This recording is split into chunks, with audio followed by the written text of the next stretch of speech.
Hello నమస్తే, నేను journalist YNR. తెలంగాణలో రియల్ ఎస్టేట్ రంగం పడిపోయింది, రియల్ ఎస్టేట్ ఫ్లో లేదు, మార్కెట్ చాలా డల్గా ఉంది. చాలా రోజులుగా ఈ మాటలు వింటున్నాం.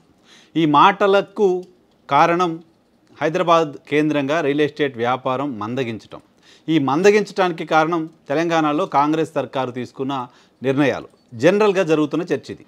తెలంగాణలో రేవంత్ సర్కార్ అధికారంలోకి వచ్చిన తర్వాత హైదరాబాద్ బ్రాండ్ ఇమేజ్ని దెబ్బతీసేశారు, రేవంత్ కారణంగా రియల్ ఎస్టేట్ పడిపోయింది లాంటి చర్చ చాలా విస్తృతంగా జరుగుతోంది. రియల్ ఎస్టేట్ వర్గాల్లో కూడా హైదరాబాద్లో రియల్ ఎస్టేట్ వ్యాపారం పడిపోవడానికి ప్రభుత్వం తీసుకుంటున్న నిర్ణయాలు కూడా కారణమనే చర్చ ఉంది. దీనికి ప్రధానమైన కారణం హైడ్రా పేరుతో కూల్చివేతలు మొదలు పెట్టడంతో రియల్ ఎస్టేట్ వ్యాపారులంతా కంగారు పడిపోయారు. కానీ ప్రభుత్వం చెప్తూ వస్తోంది, అక్రమ నిర్మాణాలను మాత్రమే కూల్చేస్తున్నాం, వాటర్ బాడీస్ పైన కట్టిన నిర్మాణాలను మాత్రమే కూల్చేస్తున్నాం, అనుమతులు లేని నిర్మాణాలను మాత్రమే కూల్చేస్తున్నాం. హైదరాబాదు భవిష్యత్తు తరాలకు భద్రంగా అందించాలంటే హైదరాబాద్లో నీటి వనరుల్ని కాపాడాల్సిన అవసరం ఉంది, డ్రైనేజ్ సిస్టమ్ని సరిగ్గా ఉంచాల్సిన అవసరం ఉంది. సో అవన్నీ కూడా వైలేషన్స్ జరిగాయి. కాబట్టి బెటర్ హైదరాబాద్ కోసం మేము హైడ్రాని తీసుకొచ్చామంటూ ప్రభుత్వం చెప్తూ వచ్చింది. హైడ్రా పైన మొదట్లో హర్షం వ్యక్తమైన ఆ తర్వాత హైడ్రా వ్యవహరిస్తున్న తీరు పట్ల ప్రజల్లో వ్యతిరేకత చూసాం. హైకోర్టు కూడా హైడ్రాని తప్పుపడుతూ మాట్లాడడం చూసాం. సో ఆ తర్వాత రాయదుర్గం నుంచి శంషాబాద్ వరకు ఉన్న మెట్రో మార్గాన్ని ప్రభుత్వం క్యాన్సిల్ చేసింది. సో దాన్ని ఆల్టర్నేట్ రూట్లో మెట్రో శంషాబాద్ ఎయిర్పోర్ట్కి ఏర్పాటు చేసే ప్రయత్నం చేస్తున్నామని చెప్పింది. ఫార్మా సిటీని రద్దు చేస్తున్నాం అంటూ ముఖ్యమంత్రి చేసిన ప్రకటన కూడా హైదరాబాద్లో రియల్ ఎస్టేట్ సెంటిమెంట్ని దెబ్బతీసింది.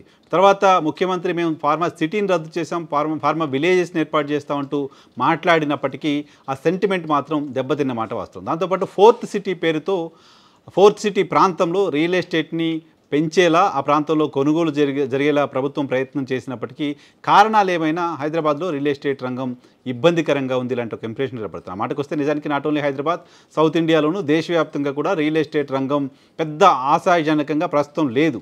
కొంతమంది హైదరాబాద్కు సంబంధించిన బిల్డర్లు, రియల్ ఎస్టేట్ వ్యాపారులు బెంగళూరు పోయి ఇంకెక్కడో పోయి వ్యాపారం చేసే ప్రయత్నం చేస్తున్నప్పటికీ ఎక్కడ అంత పెద్ద అప్రిషియేషన్ ఉన్నట్టు కనపడట్లేదు. బట్ హైదరాబాద్ రియల్ ఎస్టేట్ ఈ పరిస్థితికి మాత్రం ఇక్కడ ప్రభుత్వమే కారణమనే చర్చ చాలా విస్తృతంగా ప్రజల్లోకి అటు బీఆర్ఎస్ పార్టీ తీసుకెళ్లగలిగింది. ప్రభుత్వం చేసిన కొన్ని చర్యలు కూడా అటువంటి చర్చ జరగడానికి కారణమయ్యాయి, ప్రధానంగా హైడ్రా. సో ఇప్పుడు హైదరాబాద్ లేకపోతే, హైదరాబాదే మొత్తం తెలంగాణకు ఒక గ్రోత్ ఇంజన్లా ఉంది కాబట్టి హైదరాబాద్ లేకపోతే, హైదరాబాద్ రెవెన్యూ లేకపోతే, హైదరాబాద్ బ్రాండ్ ఇమేజ్ని కనుక మనం ప్రొటెక్ట్ చేయలేకపోతే రాష్ట్రాన్ని నడపడమే కష్టం. సో హైదరాబాద్ బ్రాండ్ ఇమేజ్ని ప్రొటెక్ట్ చేయడం ద్వారా మాత్రమే తెలంగాణకు సంబంధించిన సంపదని పెంచవచ్చు. సో హైదరాబాద్లో వ్యాపార కార్యకలాపాలను పెంచడానికి అవకాశం ఉంది అనేది ప్రభుత్వం గుర్తించినట్లు కనపడింది. దీనిలో భాగంగానే ముఖ్యమంత్రి రేవంత్ తొలిసారిగా రియల్ ఎస్టేట్ వ్యాపారులకు ఒక రిక్వెస్ట్ చేస్తూ వచ్చారు. నిన్న క్రెడాయికి సంబంధించిన సమావేశంలో ఆయన మాట్లాడారు. గతంలో రేవంత్ మాట్లాడిన మాటలకు చాలా భిన్నమైన మాటలవి. తాను మధ్యతరగతి కుటుంబం నుంచి వచ్చి ఈరోజు రాష్ట్రాన్ని లీడ్ చేస్తున్నాను, మధ్యతరగతి మనస్తత్వం ఉన్నవాడిని. సో తెలంగాణ ప్రాంతానికి సంబంధించిన మీరంతా కూడా ఇక్కడ పెట్టుబడులు పెట్టండి, వ్యాపారాలు చేయండి, మీకు ప్రభుత్వం అండగా ఉంటుంది, మీకు ఎటువంటి ఇబ్బందులు లేకుండా చూస్తుంది.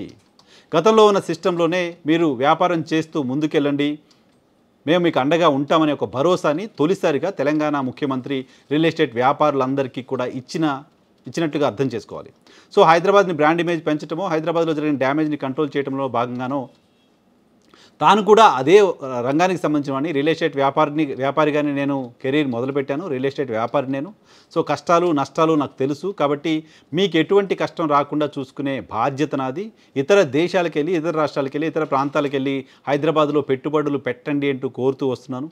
హైదరాబాద్లో పెట్టుబడులు పెడితే ఇన్సెంటివ్స్ ఇస్తామంటూ వాళ్ళకు ఆకర్షణీయంగా చెప్పొస్తున్నాం. అలాంటిది మన ప్రాంతానికి సంబంధించిన వాళ్ళు ఇక్కడ పెట్టుబడులు పెడతా అంటే, మన ప్రాంతానికి సంబంధించిన వాళ్ళు ఇక్కడ డెవలప్ చేస్తానంటే ఎందుకు వద్దంటాం? మీరు ధైర్యంగా పెట్టుబడులు పెట్టండి, ప్రభుత్వం మీకు అండగా ఉంటుంది, ప్రభుత్వం అన్ని రకాలుగా అండగా ఉంటుంది. సో రియల్ ఎస్టేట్ రంగం పట్ల ప్రభుత్వానికి ప్రత్యేకమైన కోపమో ఇంకేదో లేదు అనే విషయాన్ని వాళ్ళకి స్పష్టం చేసే ప్రయత్నం ముఖ్యమంత్రి చేశారు. నేను ఆ సమావేశానికి వెళ్ళడం ద్వారానే రియల్ ఎస్టేట్ రంగం పట్ల, రియల్ ఎస్టేట్ వ్యాపారుల పట్ల మేము సానుకూలంగా ఉన్నాను అనే ఒక మెసేజ్ని ఇవ్వడం కోసం అక్కడికి వెళ్ళినట్టుగా భావించాలి. సో క్రెడాయి సంస్థకు సంబంధించి ఎగ్జిబిషన్ని ప్రారంభించిన సందర్భంగా ముఖ్యమంత్రి చేసిన ఈ రిక్వెస్టు, ముఖ్యమంత్రి చేసిన ఈ వ్యాఖ్యలు ఏ మేరకు రియల్ ఎస్టేట్ రంగానికి ఉపకరిస్తాయి, ఏ మేరకు రియల్ ఎస్టేట్ వ్యాపారంలో నమ్మకాన్ని కలిగిస్తాయి, ఏ మేరకు హైదరాబాద్లో కొత్తగా పెట్టుబడులు, హైదరాబాద్లో మళ్ళీ రియల్ ఎస్టేట్ మార్కెట్ పెరగడం, మనీ ఫ్లో హైదరాబాద్ మార్కెట్లో పెరగడం జరుగుతుందనేది చూడాల్సి ఉంది. బట్ ముఖ్యమంత్రి వాళ్ళకి చేసిన రిక్వెస్ట్ హార్ట్ఫుల్ రిక్వెస్ట్గా కనపడుతోంది. సో మీకు ఎటువంటి ఇబ్బందులు లేకుండా చూసే బాధ్యత నాది అంటూ ముఖ్యమంత్రిగా తాను ఇస్తున్న భరోసాని నమ్మండి అంటూ ఆయన చెప్పిన మాట ప్రస్తుతానికి రియల్ ఎస్టేట్ వ్యాపారులంతా పాజిటివ్గానే చూస్తున్నట్టు కనపడుతోంది. సో దానికి సంబంధించిన ఇంపాక్ట్ ఎలా ఉంటుంది అనేది చూడాల్సి ఉంది.